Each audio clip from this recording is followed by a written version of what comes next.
I pledge allegiance to the flag of the United States of America and to the republic for which it stands, one nation, under God, indivisible, with liberty and justice for all.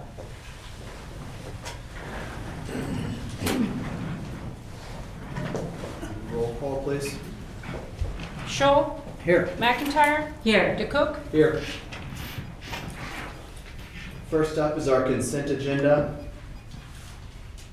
Claims. We have claims for $144,018.82. We also have fringes of $140.26.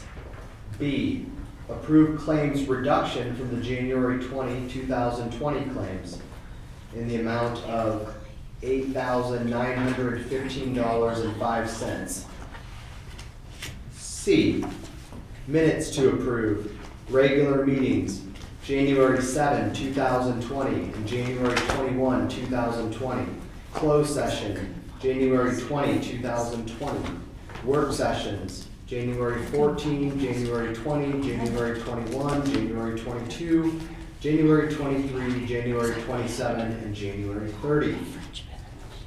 D, approved contract law enforcement agreement with the city of Cumming. E, approved 6-month pay increase, Scott Wilson, secondary roads, effective February 16, 2020.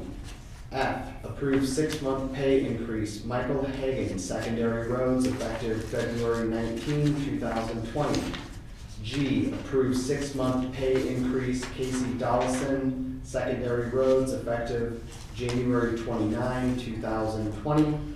H, set public hearing date of February 27, 2020 at 9:30 a.m. for the proposed plans, specification, form of contract, and estimated total project cost of the Warren County Justice Center. I, set public hearing date of March 3, 2020 at 9:35 a.m. for fiscal year 20 budget amendment. J, set public hearing date of March 3, 2020 at 9:40 a.m. for fiscal year 21 proposed property tax levy. K, approved property use application from Indianola Parks and Recs for the WC Administration Building and Old Temple Lawn and parking lots on Saturday, December 6, 2020, at 7 a.m. through 12:30 p.m. for the annual Bike Fest event. Move to approve consent agenda. Second. Discussion, changes? McIntyre, Aye. Scholl, Aye. DeCook. Aye. Item number 2 is a public hearing that starts at 9:35. I have 9:33. So we're going to move on to item number 3. Consider agreement with James and Dorothy Johnson regarding non-compliant right-of-way with possible action. Don? Good morning. Although I'm talking about the next 2 agreements, I want you to know that there were many people involved who worked on these agreements with the parties who were asking for the agreements. The first one is the agreement between the county and James and Dorothy Johnson. The Johnsons own the pet cemetery out west of town. They have built into the right-of-way a building, part of that building, and then also a sand filter for their wastewater treatment facility. We've been talking with them about this for quite a while. Unfortunately, they went ahead and did it, and now we are trying to protect the county from any costs that would be involved if the highways, the streets around that get expanded and we need a turning lane, for example, from one street to the other. So what they have agreed to is that the county will not pay if their sand filter has to come out, it has to be relocated, that will be on them. And also if the building has to be modified, changed, moved, that also will be on them. So that's an agreement that I'd like you to consider regarding the Johnsons. Any questions about that one? protects the county. It doesn't protect the county, that was the plan. And I'd like you to consider agreeing that that could go forward.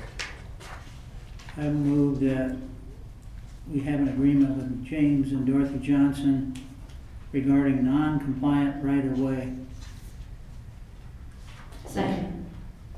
Are there any discussion? See, no, Tracy? McIntyre. Aye. Scholl. Aye. DeCook. Aye.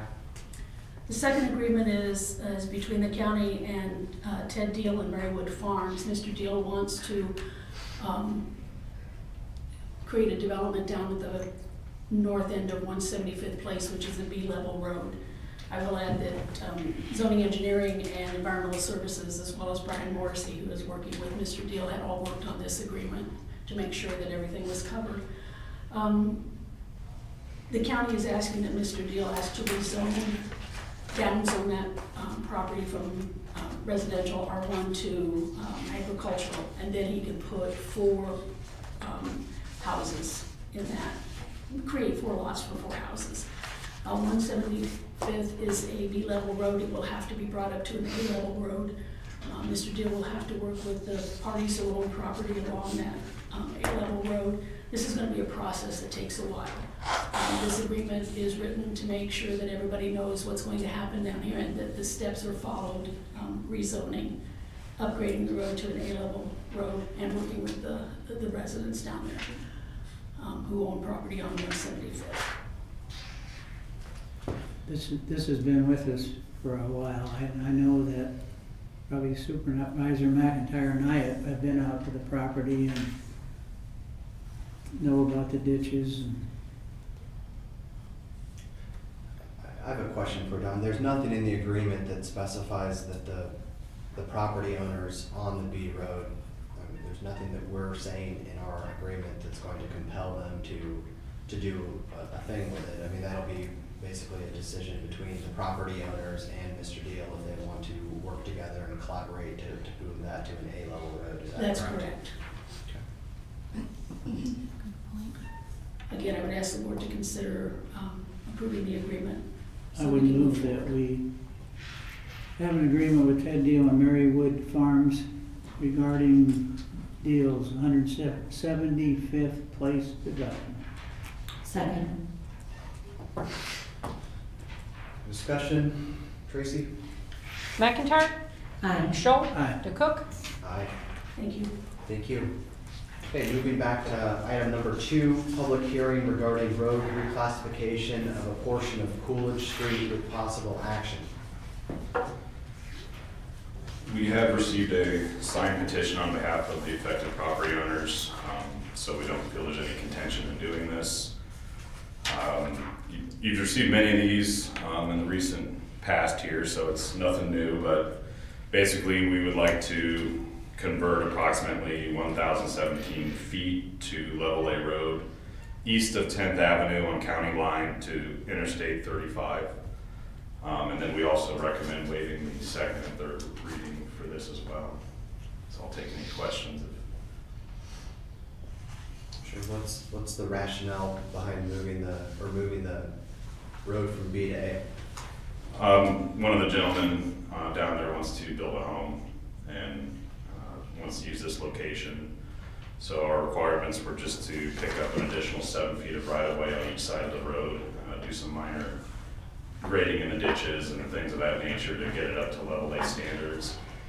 The topography of the land is fairly ideal for this. It's not going to require chopping down large hills or things of that nature. It's going to be some minor ditch work on behalf of the county and then some cost to them to rock the road and get it up to level A standards. If there's no further discussion, I'd move we go to a public hearing. Second. McIntyre. Aye. Scholl. Aye. DeCook. Aye. We are now in public hearing. Are there any comments from the public?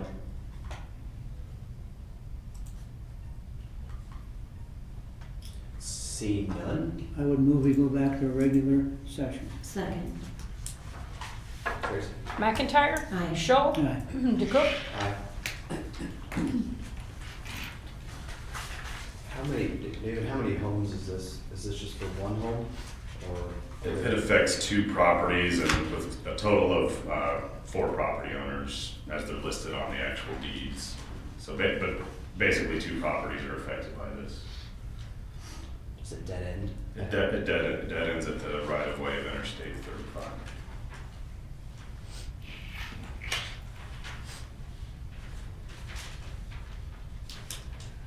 So we're taking it from a level B to a level A. That's correct. And how many feet again, did you say? It's under a quarter mile, 1,017 feet. Are there homes there now? There's one, there's homes at the far west end of where we're trying to upgrade. So the level, about half of the road is level A to this level B portion, just over half, and then it turns to level B. So there are about 4 or 5 residents out there just looking at this map right here that currently live on Coolidge Street.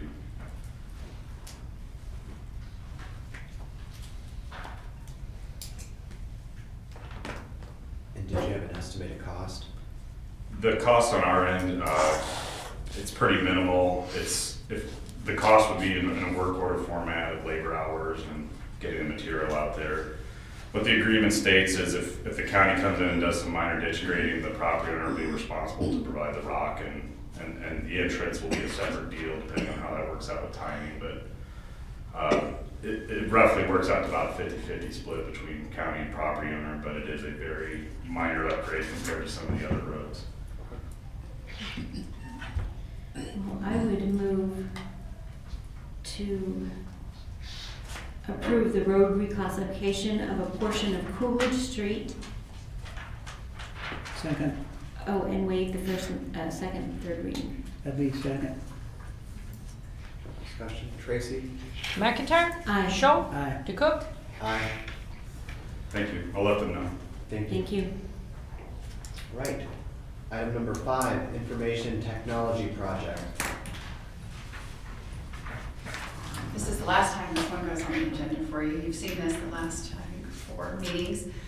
This is the final step in issuing that capital loan notes. $240,000 is what the project estimate is. That's what we're issuing the notes for. This is to consider the resolution approving and authorizing the form of loan agreement and authorizing and providing for the issuance and levying of a tax to pay the note, and all the accompanying documentation that's in your packet that was prepared by Allers and Cooney in regards to issuance of this note. This is a 2 cent on the debt levy, is about a 2 cents on the debt levy to issue this loan.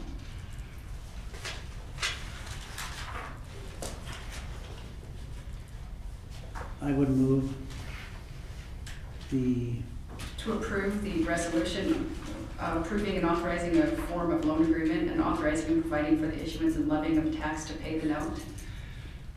very well said. Second. Tracy? McIntyre. Aye. Scholl. Aye. DeCook. Aye.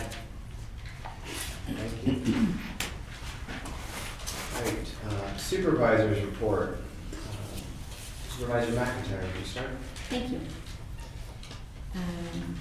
I attended a 5th Judicial Board of Directors meeting, budget workshops, GIS workshop, met with various citizens concerning roads, courthouse, jail, and budget, and met with the lead commissioner. That's my report. Doug?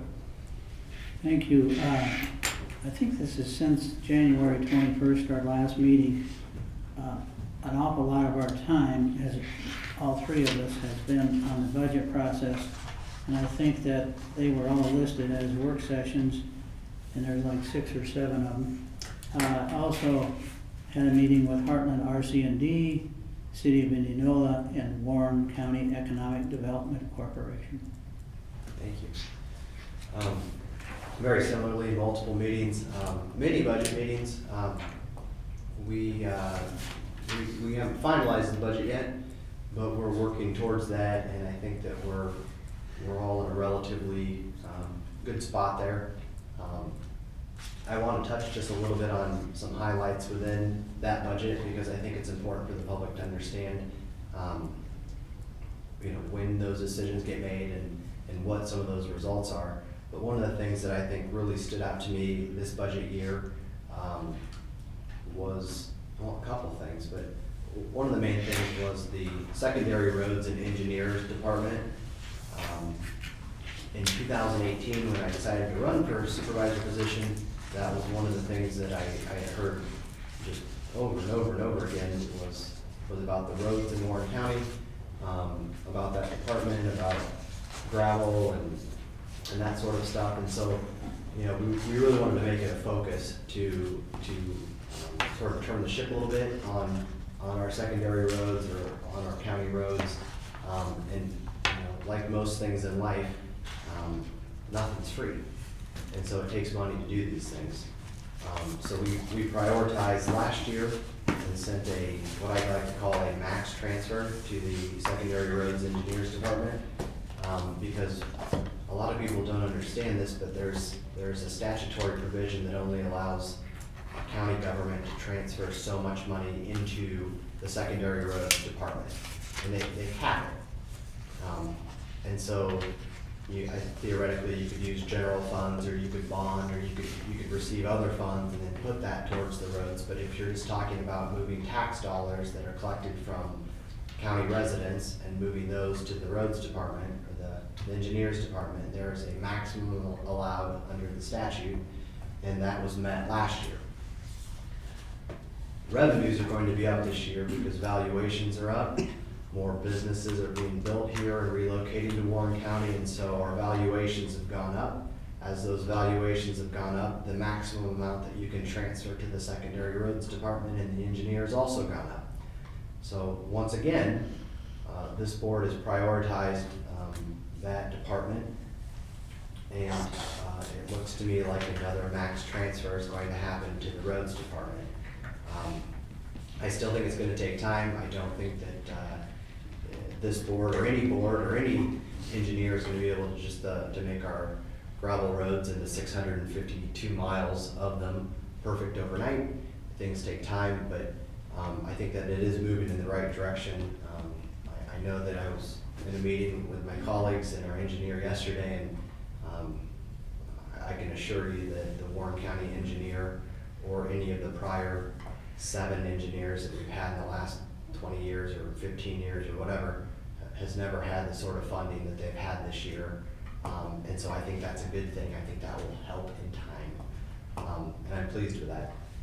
Another one I'll highlight is Kayakota. They do a lot of good, and they have a lot of pets. And for whatever reason, people seem to dump pets out in the rural parts of the county all the time. I don't know if they don't realize that pets eat and have vet bills, and sometimes people just aren't equipped to deal with that for whatever reason. And so Kayakota receives a lot of pets. Their funding got a pretty substantial as a percentage bump this year. I think that'll really do some good. But for anyone who's interested in adopting a pet, please go see our friends over at Kayakota. They have lots of cats, they have lots of dogs. I don't think Benji has a home yet, but I'm sure he will at some point. But I was pleased that that's going in the right direction, because I think they're doing a lot of good with the limited resources that they have. And then lastly, I won't let the cat out of the bag, but I don't foresee a large tax hike to get it done.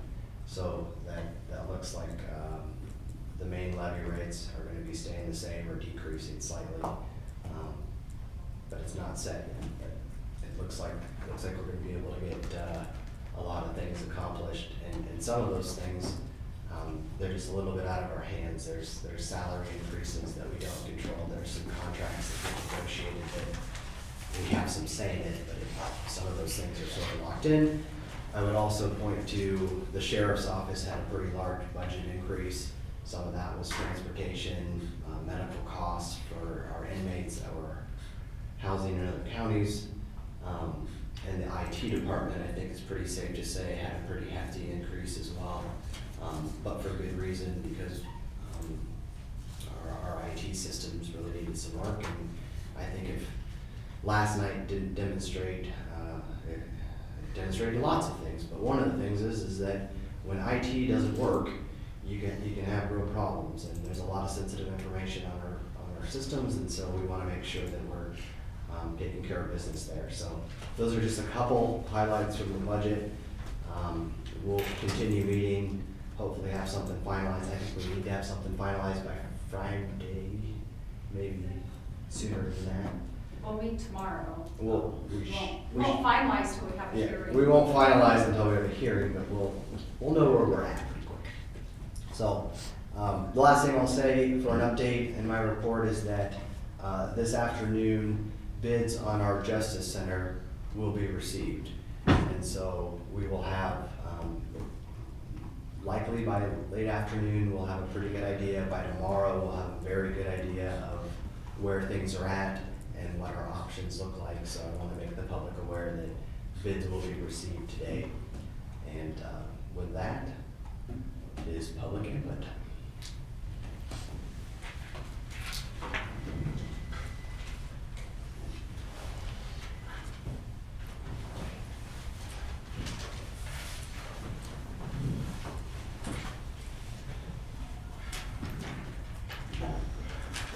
George Bates, Greenfield Parkway. I was going to tell you about what happened.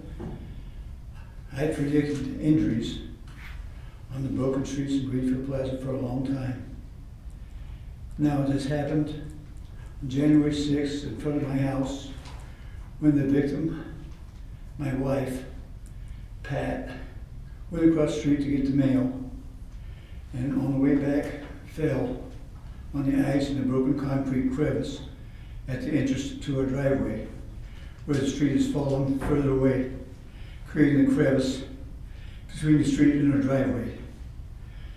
Pat was screaming in pain for help for a long time on that icy cold afternoon.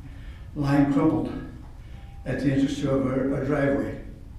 Neighbors were at work, and I was in the back of the house, knowing that it was there to help her in the freezing cold and ice and snow. I came to the front living room and heard a faint cry for help. I didn't know what it was. I opened the door and saw my wife laying, screaming for help out loud. I was on my oxygen tank as I opened the front door, and I saw she was in lots of pain. She contorted so much, I knew she was really, really hurt. I started to go out to get her, but she screamed, "Don't come here." So I grabbed my 911 pennant and called for help.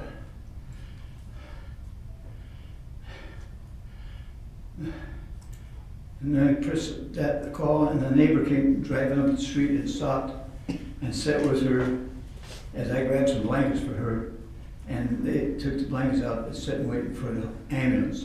They took her to Lutheran and took me along with her. They thought Pat had broken something, and Lutheran, at first exam, thought the same. But she had a dislocated shoulder and is now home. And she had to wear a brace and a sling and still have lots of pain. And I guess it's a long recovery time. Now, without any snow or ice on that street, it would probably still happen because of that ridge of the street. It's getting worse. The ice and snow just made it harder to see. And it was terrifying to me when I saw her laying there. And I couldn't get to her. Since then, I've had our mailbox moved off the street to our home. I had to get the doctor's slip to move the mailbox because it's a miles route. And the post office carrier, she just loved doing it. But she says, "Your driveway's bad. That interest is bad. But driving on the street, then on this street, it's going to be a big cave-in when it goes. It's going to be probably the biggest cave-in in Greenfield Plaza because it's going to take the whole hill. About 7 or 8 homes. And basically, right in front of my driveway is the worst, I think. And I won't be able to get out if it goes. The mailman said it's dangerous. There's danger in Greenfield Plaza if your mailbox is across the street. A woman did the same thing my wife did about a week later, hit her head and died. If Pat would have hit her head, she would have been able to scream for help. And I wouldn't have heard her. And it was about 10 degrees out there. She was lying on ice and snow and the concrete. But luckily she just, her body was so crumpled up, I couldn't tell. And she'd all gnarled up and screaming. I couldn't tell what was, I knew something was hurt and something was broken. I just grabbed this and hit 911 on this, and it's for me. And I told my wife is in trouble out on the street and she needs ambulance. And later I found out this goes to Los Angeles. And Los Angeles calls Warren County to get the ambulance there. So I just wanted to make a point. I predicted this would happen. I didn't dream it was going to happen. Well, there's only about 10 families that live on that where that is falling down. And so the chances are pretty good. One out of those 10, or maybe more is going to get. But I didn't realize mine was the worst. Thank you.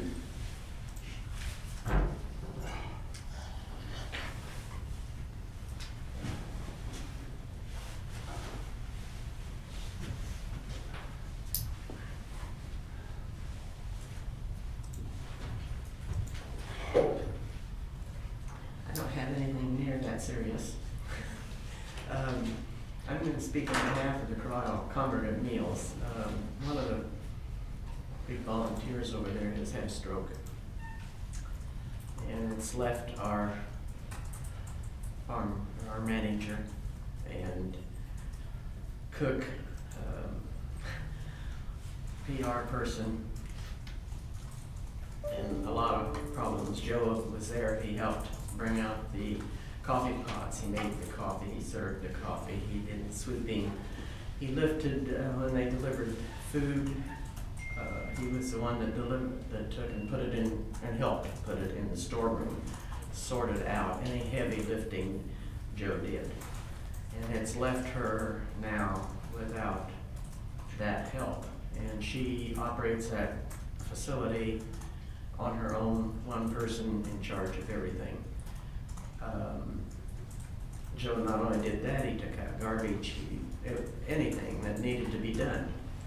And now it's kind of fallen to the cook. A lot of people who go there aren't able to step in and do his job.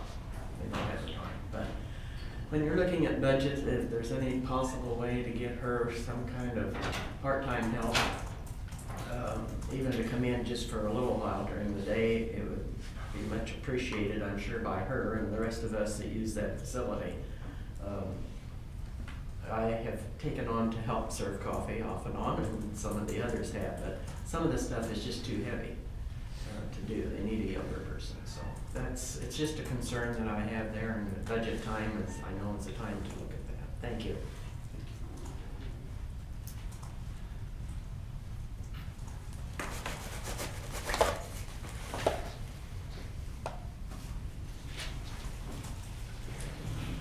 Are there any other comments? Okay. Our next regular meeting date is February the 18th at 6 p.m. And with that, I would take a motion to adjourn. So moved. Second. Tracy? McIntyre, Aye. Schultz, Aye. DeCook, Aye.